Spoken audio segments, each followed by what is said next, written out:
Okay, so here's the next chapter you chose, and which one is this? This is chapter 10. Chapter 10. Oh, okay. Well, maybe I guessed right that it had been 10 days. So this was about Fourier and the heat equations.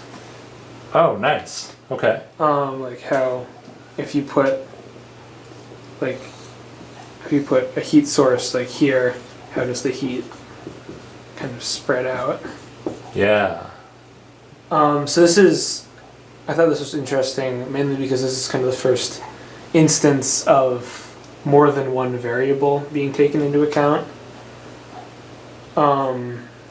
Like before with Galileo and with Newton and Leibniz, which were a couple of the other chapters, and I think Fermat, they were only talking about one variable. Mm-hmm.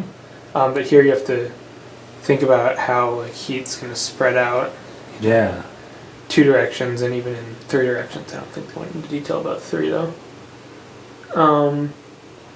They had also a couple of wave types, like new waves. And this isn't related to heat, but they had like new waves about tones. They did this kind of squarish wave and more sinusoidal wave, which I thought was kind of cool. Or I think it's called a triangle wave. Yeah. Okay.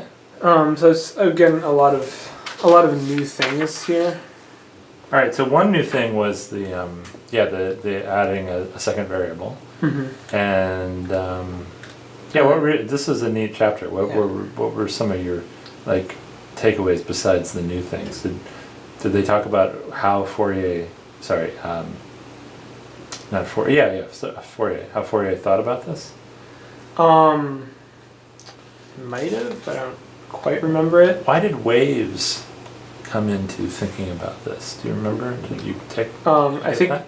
They used trig functions. Uh-huh.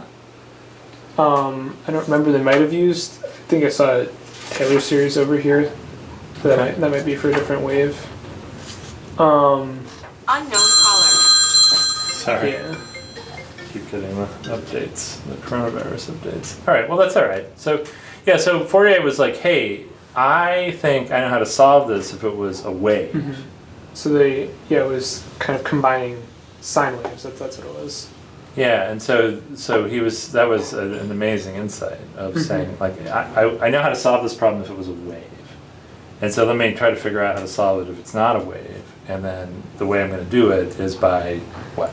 Pretending it's a wave. By pretending it's a wave and breaking it up into lots of different waves. Okay, so cool. So talk about one other little thing. I'm just going to grab another book that I just found last week by All right. What do you think was interesting? So I thought the connection to music with these waves was cool because when you play a note, you don't just have the one note.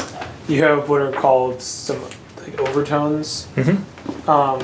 So you'd think you just hear like this pure note, but in reality might not be on camera. You hear overtones. So the wave isn't perfectly sinusoidal. It's more follows this triangular pattern for the waves. Okay, nice, cool. All right. By coincidence, sort of when our friend was getting rid of some of her dad's books, this was one of the books in his library, and it's actually sort of an introduction to calculus. Actually, as best I can tell, it's an introduction to calculus through some of the ideas of Fourier. So, if this is interesting, if this like grabbed your attention, like actually maybe instead of working through art of problem solvings, calculus book or Stewart or whatever we're looking at, maybe we could actually do a few activities out of this book. That might be kind of fun.